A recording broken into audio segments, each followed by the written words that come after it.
Hi, everybody, and welcome to the very first episode of Let's Talk About Rock. My name is Tyson Leslie, and you may not know who I am, but maybe you've seen me play with any number of artists, from Corey Taylor to Paul Gilbert from Mr. Big, or maybe you saw me with country megastar Tracy Lawrence, or you most recently may have seen me before COVID hit. In the last 3 years, I've been on the road with the all-female 80s hard rock band Vixen.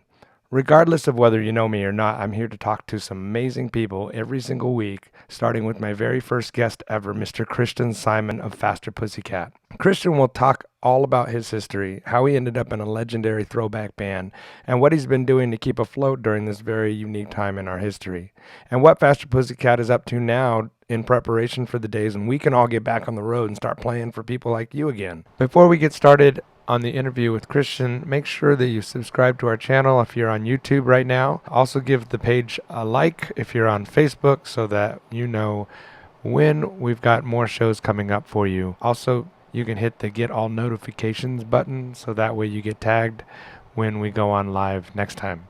Thanks for watching, and here's Xristian Simon. How are you doing? Everything okay? I see you're kind of going back and forth from are you taking care of your mom and stuff like that? And I am, yeah. She just moved to the area. She couldn't have picked a worse time to do that. she's here. Yeah, she moved to Columbia. Okay. And first of all, awesome T-shirt. Yeah. Thank you. I planned that. I did plan that out.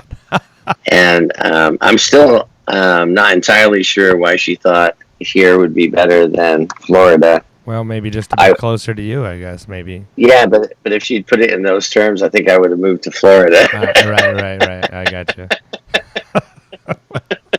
Well, you're here now. What actually brought you to Nashville, though, to begin with? Oh man, that's a long and rich, and it's actually a rich tapestry of a story. Do you have a Reader's Digest version or a Cliff Notes version of it? Let's just say that my personal circumstances changed somewhat dramatically and unexpectedly. Yeah. And I was in Texas at the time. Yeah. Okay. And then it seemed that I might be unwelcome in Texas. Goodness. That's a big ass state to be unwelcome in. There's so much. Yeah. There's so much real estate, but Xristian can't go there either. It was just one person that made me feel unwelcome in Texas. So I decided that I needed to go somewhere else. And then my good friend Angela was moving here for her own reasons. And we decided that maybe it'd be a good idea. So did you guys move here together? More or less, yeah. I mean, she got here. Okay. She moved here about a week or two before I did, knowing that I was coming here. So I want to say maybe it was the cruise last year. It had to have been the cruise or something like that, or some gig that we did together. Maybe it was M3. One of those things where we were all like in the airport getting ready to leave, and I was like, "Wait a minute, why is Xristian on our flight going to Nashville?" And you're like, "Well, I live here now."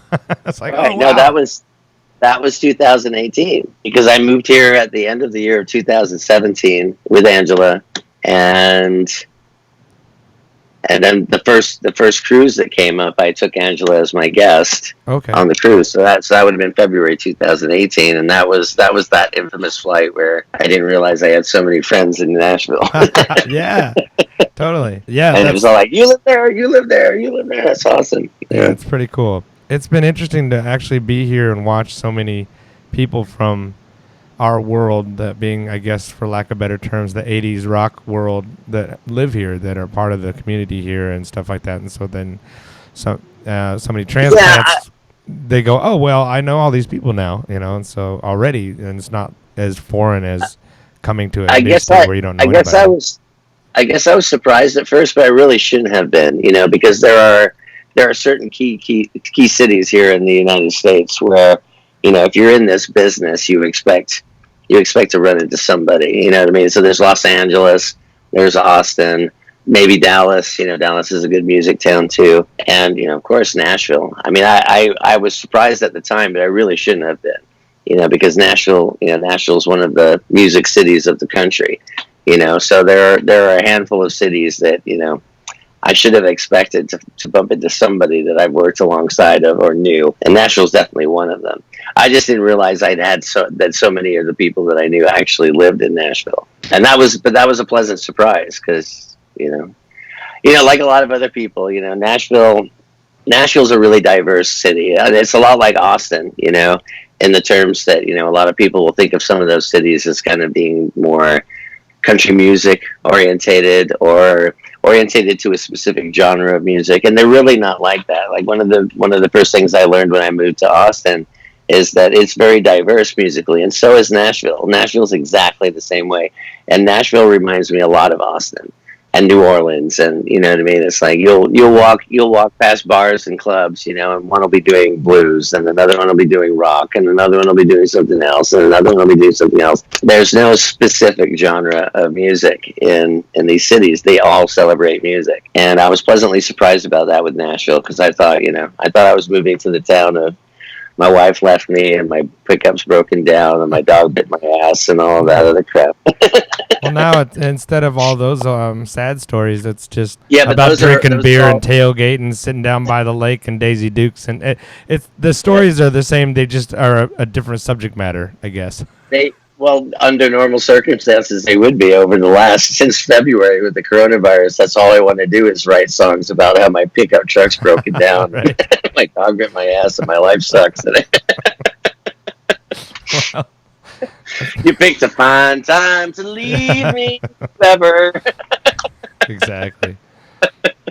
Yeah. Well, how about you? How are you doing with all of this? I mean, it's weird, right? It is weird. It's been interesting because sometimes I'm really motivated to work on music and do other things, and then other times the last thing I want to do is touch an instrument. I just want to hang out and just do nothing, and you can get kind of counterproductive. And I think it might be just a slight bit of like the depression and the things that happen that occur within yourself when you're just kind of isolated and there's nothing else to do really or nowhere to go, and you can't go do this. It is. But I'm sure you'll get this. It's like, when you work in this business, when you work in any business that requires creativity, that creativity is born out of a lot of different catalysts. For the most part,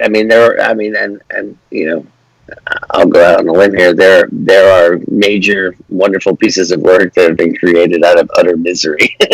But usually those are the best times. Sometimes, right, and sometimes that just works out. But for the most part, that optimism and enthusiasm that's required for creativity can be seriously affected by a lot of negativity around. It takes a special moment or a special artist to be able to go, I'm either going to shoot myself in the face or write a song. Right. Well, and then write a hit when you do that. Yeah, sure. But it can be difficult to focus on creativity when you have a lot of other concerns or worries.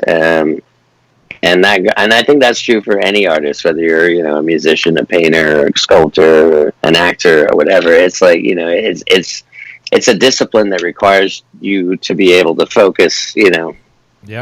Your creativity like a laser beam, and you can't always do that because the world doesn't allow it, and especially today's world. Today's world is constantly throwing us. Look at all the things that we've dealt with in 2020. I feel so stupid because.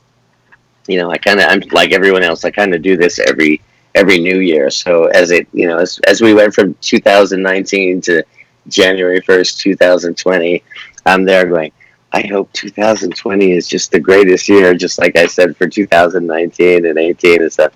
And then 2020 has been a clusterfuck, right? Yeah, of unprecedented proportions, for sure. And I just like looking back when I remember feeling the optimism and hope and enthusiasm I had for 2020. I'm like, man, I won't be doing this in 2021.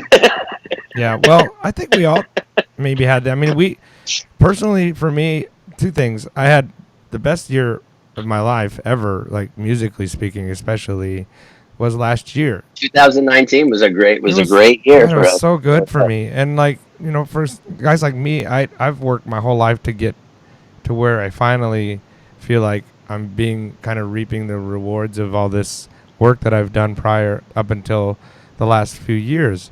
And now, having joined Vixen and being part of that whole world has opened so many other doors to doing all these other things. I mean, even working with you guys to a certain extent it's all things that I never would have imagined I would have been doing when I was a young person, Right, right?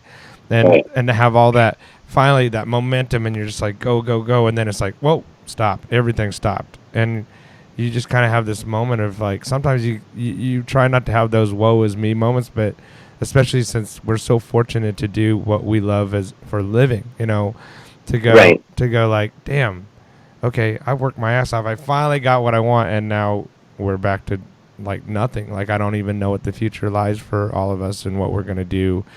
All the shows this year been. I'm guessing you're not doing any shows. We're not doing anything, and I'm pretty much had planned that we're not going to do anything at all for the rest of the year. We've been somewhat unofficially shelved at this point until next year, which means I'll have done, nothing Yeah, for about a year. one of And at this point, because we don't have a crystal ball, that's best case scenario. We have no idea for sure. what's coming when Yeah, Rodan and Godzilla show up, and then in a few weeks, and an asteroid hits the planet. I mean, it's right. one of the things I love about the group that I started is some of the memes that have Oh my showed up. goodness, they're so ridiculous. There's so many of If them. if 2020 were Yeah, yeah, yeah, for sure. and and God bless them, because that a lot of that makes me laugh. Somebody did one the other day that made me laugh, and it was, if 2020 were a joint and it was just a giant stem Yeah. in a rolling paper, and I was like, and somebody said if 2020 were a scented candle and it was a bunch of porta potties on fire, Oh I my was like, god, that's so gross. and and God bless them all for finding a way of a way to laugh, because I know they're Definitely. not taking it lightly, you know what I mean? But these are people that I really appreciate, because they are finding a way, looking at the reality of the situation and still finding a way to kind of stay Let's have fun upbeat with it. about Yeah, it. absolutely. Well, one of the other Um, things I was going to say that kind of lit a fire under my own ass to get motivated and actually work because I hadn't done anything. I was like, wow, oh, I've got all this time and I'm going to do this and I'm going to work on this music and I'm going to record and I'm going to write and I'm going to do all this stuff. And I didn't do anything for at least the first right. couple, 2-3 months. And then I got a call from Tammy to work on the song for you guys. And I was like, oh, shit, yeah, cool. That And was so now I got that was something to do. that And, was one of the good things that came out of all of this, because yeah, we've been threatening a new record now for so many years, right. and we've just been like, oh, we've just been so busy touring, which was true. Yeah, you guys, you are Because nonstop all the time. It seems we like. yeah, well, it's our I mean it's our favorite part of the job. Our favorite part of the job is getting out there and actually um, um, playing as a group with each other, meeting the fans. I mean, we're Yeah, people, and even though our intentions and our ambitions with the new record were serious, given the choice, and I hope I'm not going to catch any flack from my band for this. Given the choice between doing a 3 months tour and getting out there amongst the people, or sitting in the studio and doing a new record, we would pick the live tour, hand over fist. sure. And that's not a reflection over us. That doesn't mean we don't like being creative or anything like that. It's just that's the aspect of the job that Yeah, we always Vixen is the same way, and it's also the same reason why we haven't put out any material in so long, is because, they just prefer to be out there playing and not just sitting in a room trying to. And it right. is hard to I write a mean, record. And it's hard to kind of try to recreate this. People as listeners, I think these audiences sometimes feel like, well, that doesn't sound like the band that I knew, because they're so ingrained with what they grew up with, whatever that original sound was, that 1988 sound or whatever it is. Well, in 2020, you're not going to write the same kind of music that you did back in 1988 or whatever. So no, it's no, and challenging. it's wrong. I think it's wrong. And again, I hope I don't get vilified for this. I think it's wrong for them to expect that. I think an artist of any kind is constantly trying to grow. Sure. And it doesn't mean that you're not proud of or completely own the work that you've done in the past. But it's a process. It's something that you're always trying to get to the next level of. You never reach a point in music or art where you're like, okay, that's I'm as good as I want to be, or that's the message I wanted to send, or you know what I mean. It's like whatever you achieve, you're proud of, and you put it behind you, and then you're like, what's next? I think sometimes the problem with our genre, being 80s and what have you, is that you'll get a certain demographic of fans that are always like, we want new stuff, and then when you turn up and do a live show, they're like, we want the old stuff, we want Right. the old stuff. And so it's like, if we came out on stage, we did a tour and we came out on stage for a show, it was like, we're not going to play any songs you've ever heard before. Yeah. They're all new stuff. I'm sure they would be like, it's like. And then when you do play So the new song, that's their bathroom break song. They're like, all right. right, that's what they're I like. don't know this song. I'm Argue going to go with to the their bathroom. girlfriend and go to the bathroom and go get more beers and stuff like that, so they can be back here for like House of Pain and Where There's a Whip There's a Way and stuff like that. So Yeah. it's an odd dynamic. It's a delicate balance, and this too. It's like you gotta play enough of the old stuff because Sure. that's what they come for. And they don't say, oh, I'm gonna go see this band tonight because they're playing a bunch of shit I've never heard before. Right. Well, also though, it's like people don't buy records either. So there's that. So it's like, well, why am I spending all this money and all this time working on a bunch of stuff that nobody's going to buy anyway? There's that. That's an important thing too. I remember the last record we brought out, which is to all the fans out there. You're right; it was a long time ago, and it was, I believe it was, actually now I can't remember. It was the last original record we brought out was Glory Hole, Power Yeah. and Glory Hole. Oh wow, yeah, that was a long time ago. It was a long time I ago. remember when I Yes. got that. I was trying to remember if Front Row for the Donkey Show came after or before, but I'm too old to remember. But that record came out, and within 24 hours of that record being released, it was on torrent sites around the world. Right. I mean, so people were just stealing it. I don't want to accuse anyone. But, I they want were to say that permanently borrowing it and stuff. So that's discouraging. I mean, it's flattering in a way that that so many people wanted to get their hands on it, but you're right, they don't really buy it.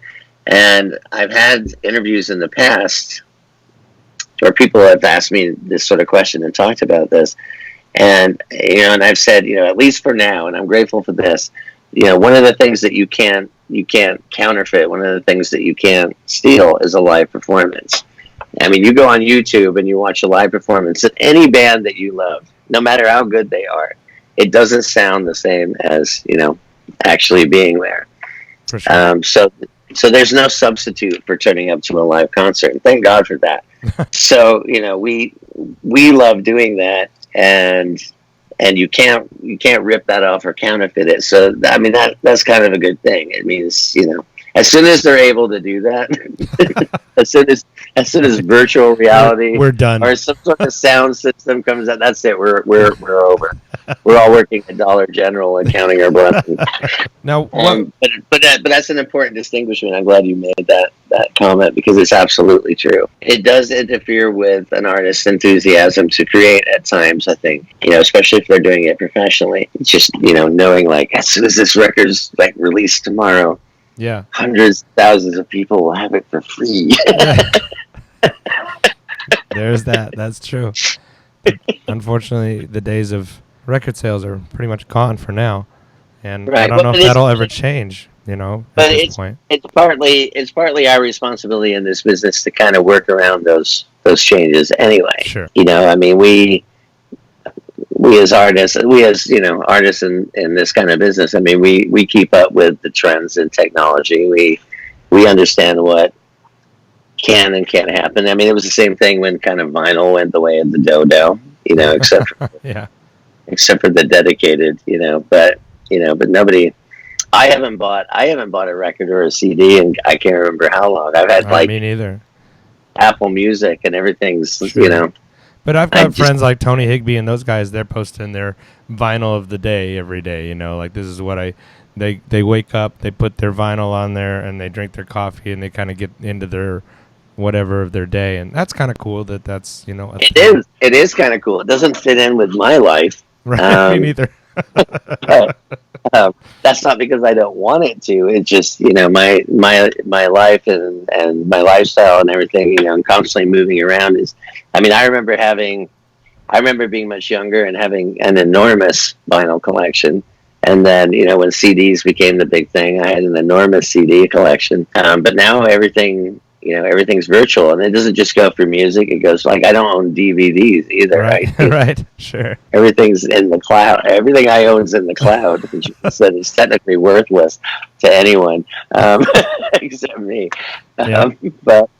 But it was, it's a matter of convenience. I mean, in the band and touring a lot, I travel a lot. I can't take my vinyl collection with me. I'm not going to take Sure. a box of CDs or cassettes or a Sony Walkman or anything like that. I love those days and I miss those formats. But they're simply not convenient for me. So I just Sure. don't do it that anymore. I still think vinyl sounds better than anything else, but I remember the days when I had, a turntable on a table that was on pins in the ground with a needle that tracked at less than half a gram and a glass turntable and like Yeah. just obsessing over all of it. And it's just really, I don't have time for that anymore. I really don't. Right. Yeah. Well, what were you doing before Faster Pussycat? Like, what were you? I mean, were you playing in a different bands or anything like that, or? Oh man, my life has been a rich tapestry of events. I know we talked about this sometime in the past, and a lot of people may not know this. I didn't grow up for the majority of my life in this country. I'm actually a British citizen, and I was born and raised half and half over my earlier part of my life between the two countries, thanks to my father, who really he was obsessed with the United States. He thought this country was the most amazing country, which it is. But I actually went back so I lived here up until about 12 or 13, and then I went back to England in the late 70s, which I got to tell you, in retrospect, I'm really grateful for it because that meant I was in the UK for all of the The 80s. cool stuff, like the good music. And wow, what a time that was, Yeah. And in my earlier teens, I was a totally rock dude. You know what I mean? I was into all AC/DC and like all the bands we all know and love. But come like 78, 79, 80, I really got into the British alternative movement. And that for an island so small as it is, man, that island chunked out some major Oh yeah. bands Yeah. For that sure. had a huge influence on music. And I was incredibly grateful to be there for that time. And I played in bands there, a few different bands, a couple that got really close to being signed and picked up, and then somebody in the band always fucks it up. You know what I'm talking about. And then in '93, I decided to move back to the United States on my own. I moved back to the United States in '93. '94, I'd put music down for a little bit. I was going through some, transitions life-wise. So I got back into the United States. '94, I picked up music again. By '95, I was playing with some bands in Los Angeles.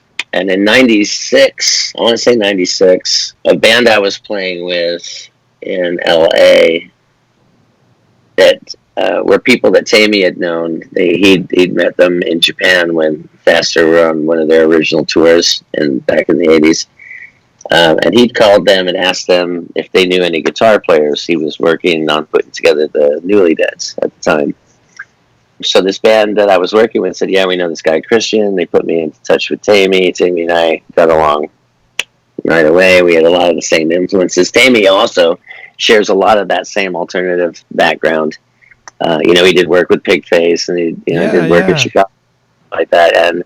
And so our Tammy and I had actually surprisingly large overlap in appreciation for some of the 80s alternative bands. You know, you love The Cult, you love Bauhaus, you love Love and Rockets and stuff like Right, that. right. These were all some of the bands that I really, really enjoyed. You could see that in Um, that Newly Dead's influence and stuff big time, I think. right, right. So when we met, and you know, we talked about some of our influences and the things that we were into, it seemed right away to be like a really good fit. So you know, we moved forward with the Newly Deads, and it took a minute to get the Newly Deads off the ground. You know, Faster had run through their time, Yeah. and you know, grunge kind of killed all of that, Yeah. and other bands like it, and Timmy just wanted to do something that was close to his heart and something that was different. And when I met Tammy, I really felt like I'd met musically a kindred spirit. So I was really, really excited to work on the Newly Deads. It's still one of my proudest projects ever to have worked on. And we started pushing forward with that. And there was never any thought at that time of a Faster reunion. That was late '90s. I think Yeah. Faster had petered out at like 92, 93 or something like that when Cobain came in and ruined it for everyone. Um, so we did the Newly Deads thing, and we worked really, really hard at that, and we built the Newly Deads up from a concept band to So an actual. who all was in that band? Obviously, you and Tammy, I know, but It went through a few different iterations. Tammy and I are the only two that go back to our original lineup of the Newly Beds. We had Don Bish on drums. At that time, we had Megan, a girl, Megan Mattox, on bass, and we had Todd Miller on guitar. okay. But over the years that we were working in that, I think almost all of those people got replaced except for Tammy and I. Yeah. Don was the first one to. I think Don was the first one to leave, and we got Chad. Okay. Chad joined us as the drummer. Shortly after, Megan had decided to move in a different direction, and she went off with a kind of like an all-girl alternative band. I can't remember the name of it. And then Danny replaced her. Okay. Um, yeah, and then Todd was the last one to leave, and we were kind of in a limbo for a little while there. So we had a few different like guest guitar players on that side, and we had Tim Skold. Tim Oh, Skold wow. from Camp. Yeah, he filled in on guitar there for a while Okay. too. Yeah, he did And a that was lot a of great. killer stuff back in the day, man. The Manson and of Yeah. course Shotgun Messiah. So yeah, of course. So the lineup, I mean, I love all of those people. There wasn't anybody that left our original lineup of the Newly Dead, so I was like happy to see the back of. I was always a little sad. I was sad when Don left. I was particularly sad when Megan left. Yeah. Because I had a really good. With us being kind of more the rhythm section of the Newly Deads, she and I had a really good connection in the band. And when she decided to go in a different direction, I was really kind of bummed about that. And I wasn't entirely enthusiastic about Danny joining. He proved me wrong. Yeah. He proved, which I'm happy about. And I was a me bit too. like to him when he first joined the band. But that was less to do with him and more to do with my my sadness about Megan leaving. That was something I was really unhappy with. Kind of like the Jason Newsted Metallica thing, it's just like, why is this You person know, here? It's weird. a band is chemistry, and you can change one member of a band and it changes the entire chemistry. Yeah. And so it's not like other jobs like working, like at a store or something where you can just change, a cashier out or what I mean. It's like you change one person, one thing, and it completely changes the chemistry. And in most cases it can change it for the worst, and if you're lucky, and it'll change it for the better. Sure. And we were fortunate that it, for the most part, it changed it for the better, which I would not have believed at the time because I was so convinced that our original lineup was the lineup that we were supposed to have. But you live and learn, Sure. So we pursued with that, and Tammy and our good friend JD, who we lost some years ago in a car accident. Had the Dragonfly Club in Oh Hollywood. yeah, I don't I know. forgot about that. Yeah. Yeah, the Pretty Ugly Club, and the Newly Deads were a regular band there. Sure. And it was, and I got to tell you, I mean, the Newly Deads was such an amazingly fun project because unlike the Faster reunion, which I'm also completely in love with, um, the Faster was a reunion, so fans had expectations of Sure. of what they expected to hear and see. The Newly Deads was like a completely new thing, Mm-hmm. so we could artistically do Whatever you anything that we want. wanted. Yeah. Right. And back when I was in the Newly Dads, I was wearing 6-inch heels and dresses on Oh stage and yeah. stuff, I and remember pushing the that. artistic, pushing the artistic envelope, but that freedom, that expressive, creative freedom, was something that I really, really loved doing, I mean, and I I even would jump. remember seeing you with the Faster reunion, and going, "Who's the fucking creepy weird guy over here that's standing in the playing guitar?" Because it was just like, and why are there so many damn people in this band right now? But it was so awesome, and it was so cool, and yeah, it was just like it was this sensory overload that as an audience member, you guys, even I never got to see the Newly Dead, unfortunately, live, but I've seen video and everything, and it was just this. But you kind of carried some of that over when you did the Faster We did, reunion. and that was really the vision. That was Tammy's vision. That was my vision. I know Tammy has said to me a number of times at the Faster reunion that because he was somewhat against it. For a little while at first, we had the Newly Deads. The Newly Deads were doing well. We were making our mark. We were progressing. We were growing, and we were doing really well. And he was somewhat reluctant So what was the to move turning point then? backwards. Honestly, I'm not. I'm not sure. I'm not sure. I think if I were to talk for Tammy, and I hope you'll forgive me for this, I think at some point he saw an opportunity to go back and do Faster more the way he probably envisioned it in the first place. Oh wow. Okay. I know he's really proud of the work that the original Faster did. But he said to me a couple of times that when we did the reunion, that he'd finally gotten the band he always wanted. So obviously he had a vision, even for Faster Pussycat. But That that was original reunion was the original guys, was it not? And then you, or at least that's what I it. saw. No, it wasn't. It wasn't all of them. We brought Greg and Brent back. Okay. Yeah. They so we had when we did that first reunion tour in 2001. We had six Yep. members, one member more than Faster ever had before, and so we had Danny and Chad in bass and drums, and Okay. we had Brent and Greg, Right. and we had me, and also at that time too, another big influence on that is that we had just finished the Faster Pussycat remix record, the Between the Valley Yeah. of the Yeah. Oaks, where we had really kind of taken a Newly Dead's somewhat industrial Mm-hmm. kind of out there kind of approach You even and played some of those versions live. I yes, remember that. right.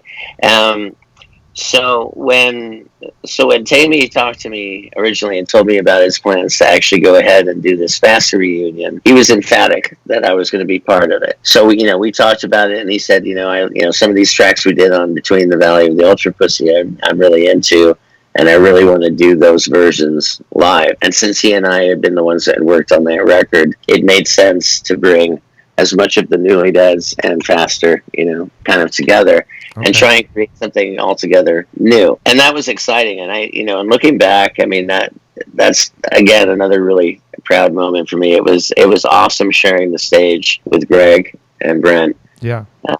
and Tammy, as well as like Sure. Danny and Chad and myself from the Newly Deads. It was a real marriage of musical philosophies that was exciting to be part of.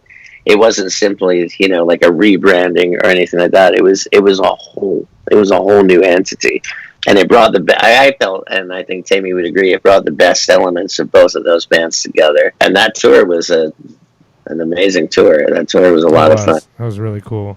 But A lot of I even remember though, like you played the new version of Bathroom Wall, and then you yeah, ended with the old version, and I was like, oh, that's yeah, cool, So you kind of got a little best of those both worlds or whatever.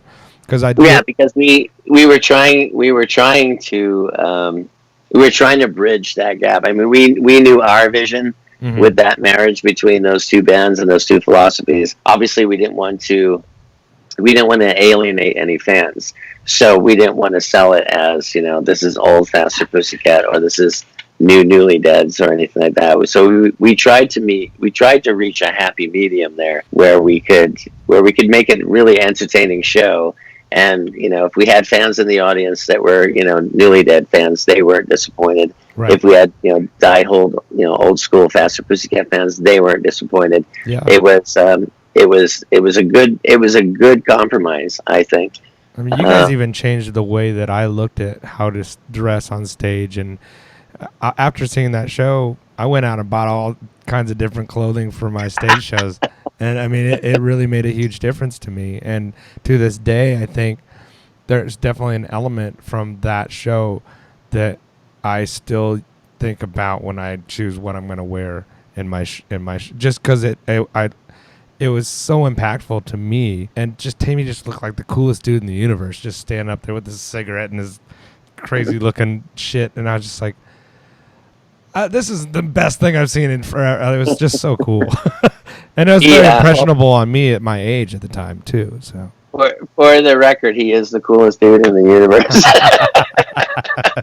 But again, we were in a time there in the '90s where, we weren't the only band to attempt or to pursue a reunion of sorts. There were a number of bands doing the same thing. And going back to what I was saying earlier about, when you're an artist and you're creative and everything, you're always trying to move, to the next thing.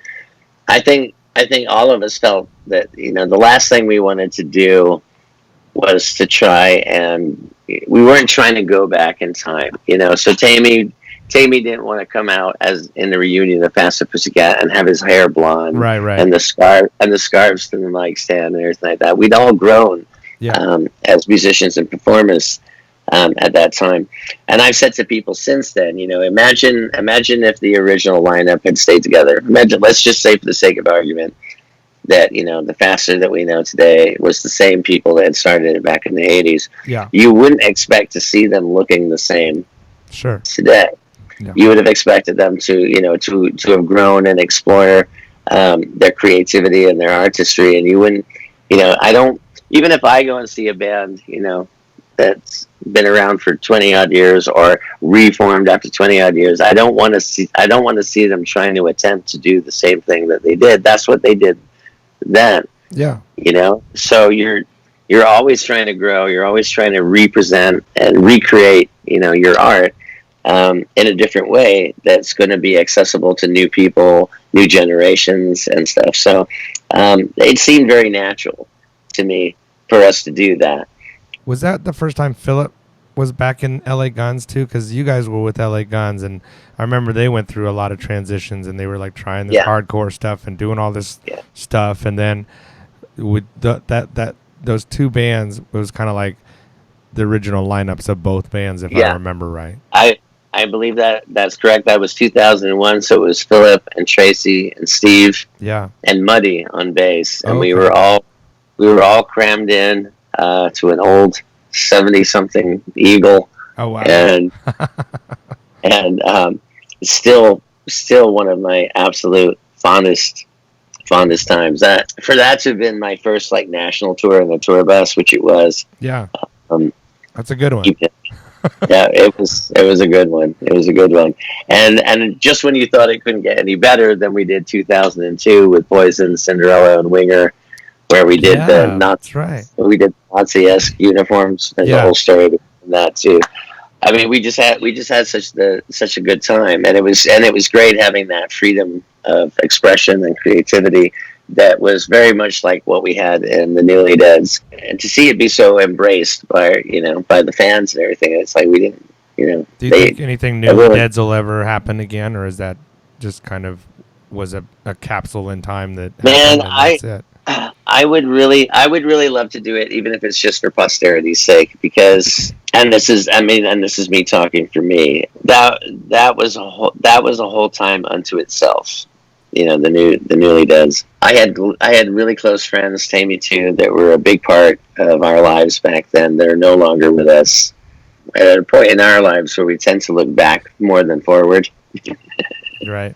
When you get to a certain age or thing where you tend to reminisce more than you do dream about the future. Personally, I would love to get the opportunity to do it one more time, because the transition and the change to the FASA reunion came somewhat quickly and unexpectedly. It's not like we had a lot of time to know that it was coming. That opportunity came at short notice, and we seized that opportunity. But the downside of that is that I personally never got the chance to, for want of a better word, mourn the Newly Deads. You know what I mean? Right. I never really got a chance. I never got a chance to kind of put to bed that project when I moved into another. It was almost, in my memory, it was a very abrupt change. And 1 minute there was the Newly Deads, and the next it was kind of into history. So personally, I would love the opportunity to do something with the Newly Deads once again. We almost did a number of years ago. We were going to do a show in Vegas, but logistically it didn't work out, and we had to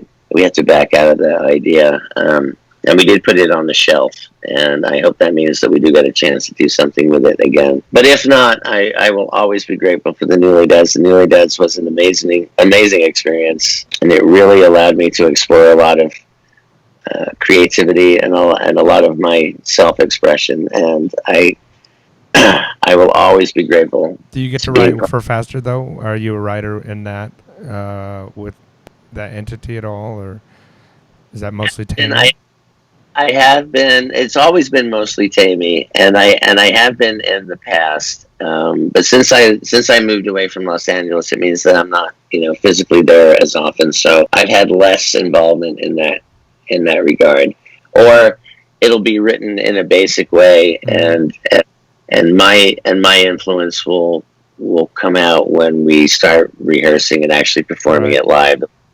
A lot of times what we've put down on a record and stuff will evolve when we actually start playing it live. There's a number of songs that we did, even from Glory Hole, that when we perform them live aren't quite exactly the same as they were in the studio. Sure. It's because everybody's personality and influences had a chance to kind of like find its way. So it's more like a reference to the song on CD than it actually is. But again, personally, I wouldn't want to go and see a band live and hear songs, precisely as they are. Yeah, for sure. As you want to hear those little differences. You want to hear some of the, that's what makes live records great. It's like, how are they going to end this song? And they fade out. What are they going to come up with that's cool? Right. Or transitions and stuff like that. But in my mind, there should be some differences. There should be some, specific, uniqueness to the live performances. Based, it shouldn't be so different that they don't relate or overlap. Yeah. But it should offer something unique there, where you're like, if you're listening to the CD, like, man, I really wish I'd gone to the live show where I can hear them do it.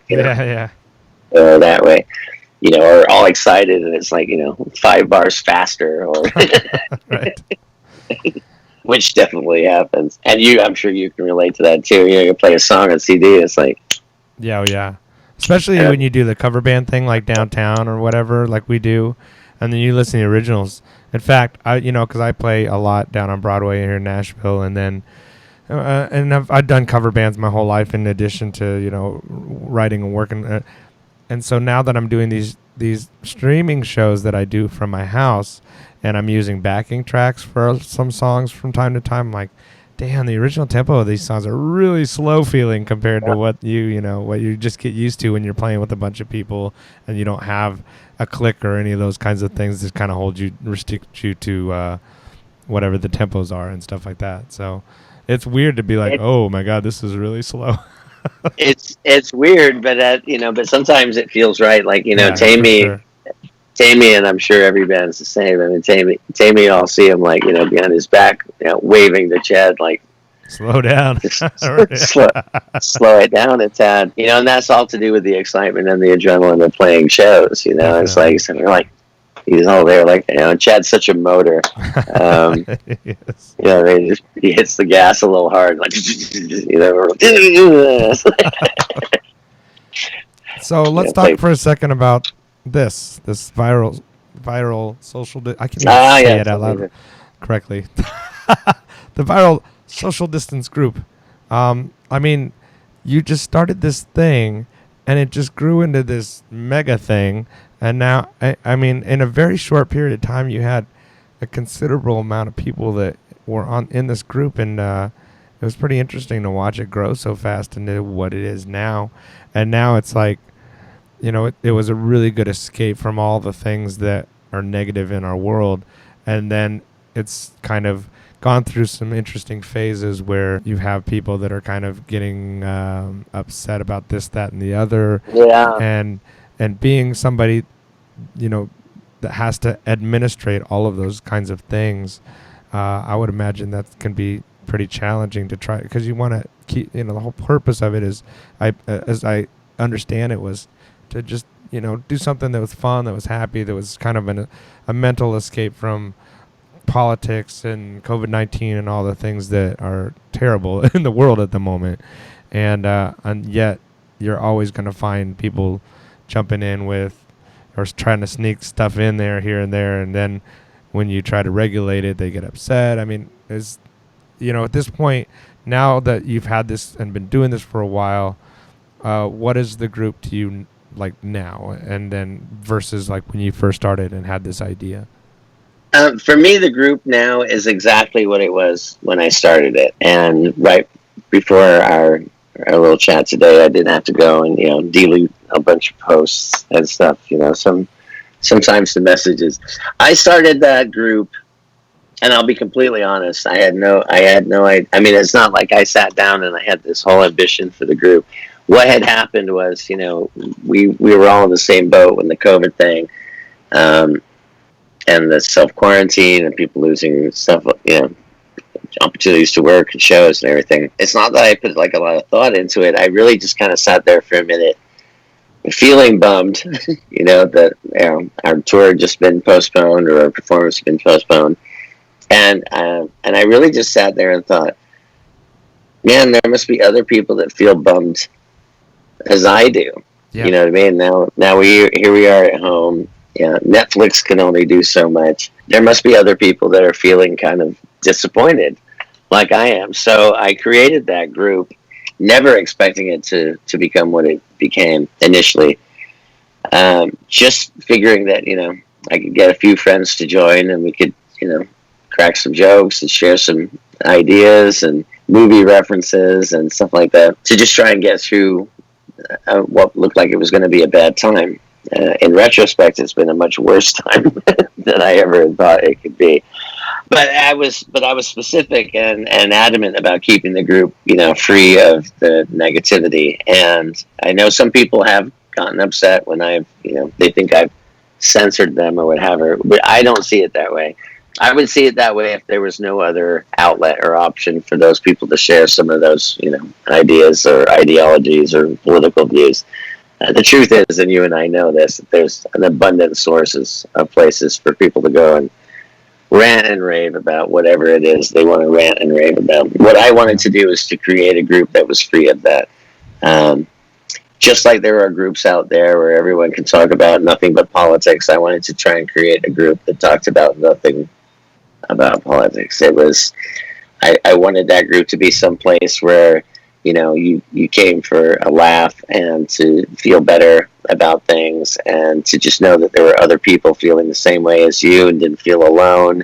I wanted it to be a group where you could, wake up in a panic at 12 o'clock at night and jump on, and there'd be somebody there to make you laugh. And that was my vision for the group, and it still is.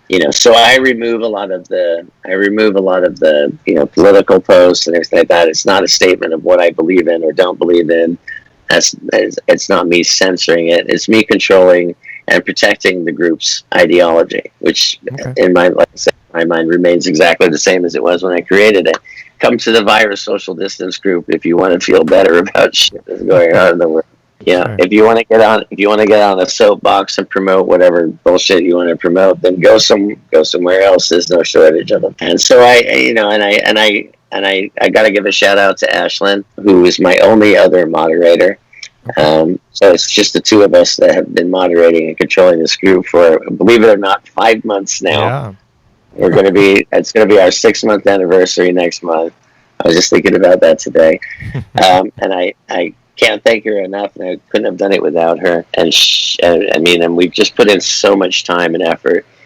But it's been really, really rewarding. That group, even for me, because we're all dealing with the same kind of problems. We're all dealing with the same kind of misery and and uncertainty of the future. And even I'll get up in the morning feeling a little like, and I'll pop my head in the group and I'll see something that someone's posted and even today, every day, even today, I'm just like, oh my god, it's so funny, and I'm stealing memes and sending them to friends of mine. That's good. Yeah, so And it's still serving the purpose then. it's still serving the purpose. Yeah, I know. I know that nobody could have foreseen this situation lasting as long as it had, and there's no doubt that the group was a bit more active in earlier days because I think a lot of people felt the same thing that I did, that this would be over in a couple of months. I don't know if I was short-sighted in that regard or whatever, but I think it was. I've been surprised to find that 5-6 months later, here we still are. Yeah. And every other week or every 4 weeks is another phone call saying this is canceled, that's canceled, this is canceled, that's canceled. So I can appreciate that there's a certain war weariness about all of this. At first it was like it's like at the risk of downplaying it a little bit, it must be like what it's like when you're a kid and you get a snow day. You know what I mean? You're like, oh yeah, it's like a snow day and stuff. But if that snow day lasts for 7 months, Yeah, for sure. then it's like, then you don't really want to run out there and play on your sled and build a snowman and stuff like that. You're like, you're up to here in snow. And that's kind of how it feels. So I still put effort and energy into the group. I'm still very much dedicated to it. I still believe very much in the philosophy that I created it in. I'm overjoyed. We've had a few problems in the group, but honestly, for 7,000 members, not anywhere near as many as you might think. Especially considering the controversy of the situation. This whole year has been. It's not just been the COVID. It's been It's been politics. It's been the challenge of social equality. It's like this country's going through a lot of changes right now. Some are somewhat overdue, and some are ones that we probably should have expected for some time. But regardless, the time for dealing with them is right now. Mm-hmm. And it feels like not just this country, but the whole world has gone a little crazy this last year. Yeah. And you and I have talked about this a couple of times before. It's like it's frustrating is not the right word. The right word escapes me right now, but it's been a challenge. It's been a challenge to kind of keep upbeat with everything. It's like this country is going through a lot of changes, a lot of growing pains right now. Yeah. And as try as I might to encompass and respect everybody's views and opinions, it gets difficult with certain individuals, and you just kind of do your best to kind of, take the high road with everything. Because I don't know what else can you do? You can't please everybody. It's just not possible. No matter what you're trying to do, you just can't. It's just not. There's always. It's like right now, I equate it to like I could post a photo of my Dr. Pepper can that's sitting right there, and somebody's going to argue about it. They're going to find a way to fight about it or make it political or something like that. And it can be pretty exhausting, especially when you're trying to moderate something that's supposed to be just about fun, and right. not about all the other stuff. And I've made sure that when I do moderate it, that I haven't done so with a personal slant. I haven't reprimanded anybody. I don't think I've actually I don't think I've barred or kicked out anybody in the group. So and I've been challenged a couple of times. You took my this, that, and everything. Like, well, and I'm just in the philosophy I created the group. It just doesn't fit in my mind. And you made that abundantly clear, in my opinion, of what you don't want on there, and it's like that falls in that category. Then it's got to go. That's it, period. It's not. Right, It's and not that's not me. disagree. That's or not don't me like judging anybody. Yeah. That's not me judging anybody. That's not me. I've never gone like, oh, you're such an asshole. I mean, I moderate it. Ashlyn does too. We look at it, and we do that by virtue of what the core sentiment of the group is. And if it doesn't fit, we just remove it very quietly. Yeah, sure. Don't get into an argument about it or anything like that. And say, I'm sorry that you're upset we removed that, but it just doesn't fit in our core philosophy. I'm not saying you don't have the right to say it. I'm just saying that, in the philosophy I created the group, that's just not the place for it, Yeah. And especially since I know there are so many other forums where you can go to town. Yeah. So if you were if Faster Pussycat were to end now, what or when it does even inevitably, whether it's 20 years from now even or whatever, like where do you see yourself ending up, or what else would you do as an alternative to that? That's a question I've asked myself a number of times over the years, and you've been there for a long, long time. So usually, yeah, it's been over 2 decades now. That's a really difficult question to answer. I know I've said to other individuals in the past that, Faster Pussycat's always been for us, it's a labor of love. We have been, as a band, a family for so long and have shared so very much, good and bad, over the years, that it's really, really difficult, and I'm sure everyone else in the band would agree, it's very, very difficult to think or imagine when it ends. I know a couple of times years ago, I can't remember where we were, somewhere in Europe or something like that, and something came up about another tour, another thing, and I turned around and joked, and I said, "Oh, good," I said, "because my plan is to do this until I die." And the rest of the band turned around and went, "That's exactly what we think too." And that's pretty much how we feel. I think we're going to do this until one of us dies, and maybe even still go after that. I find it so difficult to imagine a reality where this band wasn't together and we weren't doing what we did. Although it may be traumatic to some of the fans, if I have to leave this earth, I think I'd rather do it doing that on stage. Thank you. Goodbye. It has been the highlight of my life. This band, just being part of this whole thing. Were you a fan before you joined the band? I was not. That was a funny thing, is that I was not a fan. Faster. I mean, I told you I had a history and a background in rock music, but Faster had never really come up on my radar because by the time they broke and I was in England and everything, I was already kind of moving into new interests musically. Mm-hmm. And Faster were always an underground band anyway, so they weren't really mainstream as such. And the funny thing is, when I first met Tammy, I was dating a girl, Lynn, if you're out there somewhere, and she knew Faster. She was a fan. She had a couple of their cassettes and everything, and I'd never heard of them before. Right. Never heard of them before, which, in some ways was actually good. Yeah. Because when Tammy and I started working together with the Newly Deads, I wasn't starstruck or a fan or had any preconceived ideas about how we would create. I viewed him as just a cool guy that was into the same sort of shit that I was into. So when we started working on the Newly Deads, he was no different to me than any other position that I completely kind of was in, dug and thought he was a cool guy. So that I'm grateful for that, because that didn't get in the way of our creativity in the day. I do remember joking with him once years ago in the beginning of the Newly Deads that I wasn't a fan of Faster. But the truth is that I very quickly began to appreciate Faster Pussycat, and And I would definitely say that for the most part of my time with them, I have been a fan. A lot of the catalog is really awesome. I just really hadn't been exposed to it, Yeah, you know. right. And the more I got exposed to it, and the more I was involved in it, the much more I began to appreciate it. And there's a great deal of Vassar's catalog that I really think is amazing. Yeah, for Amazing. sure.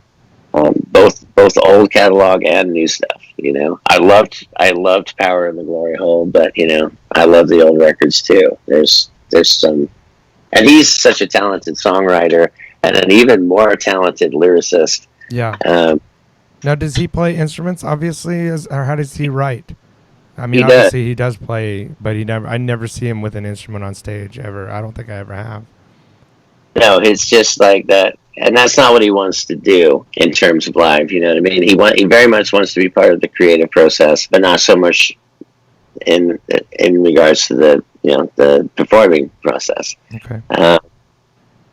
He's always had complete control. Don't get me wrong. No matter who's been helping writing or who's lent a hand writing and stuff like that, it is Tammy's vision. It is, he's the foreman there, who's like, yeah, no, that's super cool. Let's do that. Or I don't like. Oh, how about we take what you just did? And you know what I mean? He's very much in control of the creative process. And that makes sense to me. He's the one that's fronting it and has got to sing on it, and you know what I mean? So it makes sense to me that it would be that way. But he does play. He's like me in the sense that he's somewhat of an unorthodox guitar player. He's not classically trained, nor am I.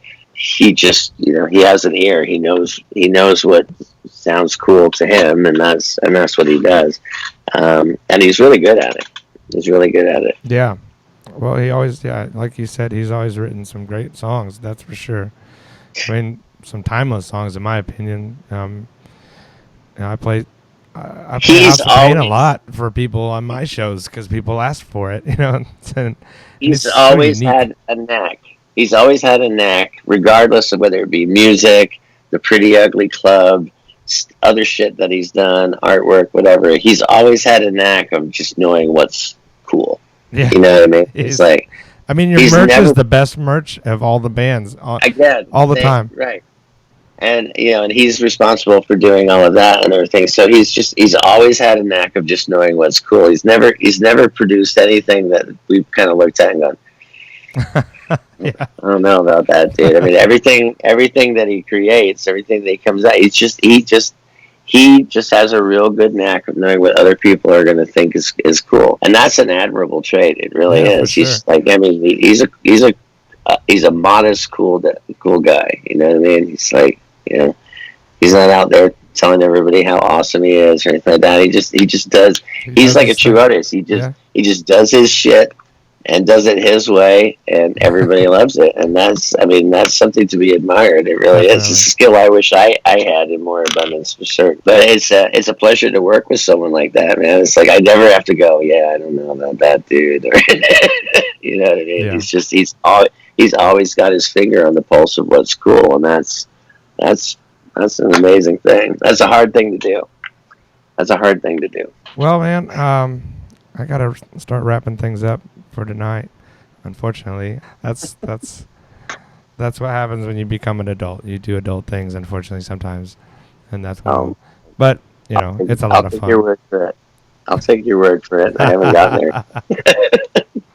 But I appreciate you, man. Thank you for taking your time, and it's always good to talk to you. Always good to see you. I miss seeing you in person and everything like that. But inevitably, that'll happen. It's just a matter of when, I guess. So. Yeah, I miss seeing you and everybody. Really, I can't remember the last time I was in Nashville for an evening. It might have been when I ran into you there at Bowie's on your way out. That was like March. I think that might have been. Yeah, I think it might have been. I don't think I've been there since Basement East. Yeah, got hit with the tornado and everything, which I was happy to see is coming along nicely and they're rebuilding. Yeah. But yeah, man, it's these are dire times. I miss going out. I miss my friends. I miss you. I miss everybody in Nashville. I miss the fans. I miss touring. I miss doing shows. Yeah.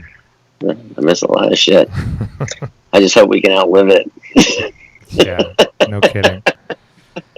Well, thank you so much for having me on the show. I'm excited to see where you go with all of this. As Me you know, too. I had a similar idea, which I haven't given up on yet, with the just 5 questions. I'm still Yeah. the COVID kind of screwed all of that up too. So maybe our paths in this regard will cross again sometime soon. Sure. Thank you for supporting the group Absolutely. The group's great. and my love to your family and everyone. And I hope to talk to you soon. Well, thanks for doing what you do, man. And again, thanks for being here tonight. And, well, hopefully I'll actually see you in person sometime soon. Let's do it, even if we have to wear like a shit ton of masks and a scuba suit. I'm down with that, man. Thank you so much, Yeah, Tyson. Thank you so much. Thank you, everyone that's watching, and thank you for everyone that supported the group. I'm really appreciating it. Thanks. Thank you very much. Right on. Well, we'll see you later, man.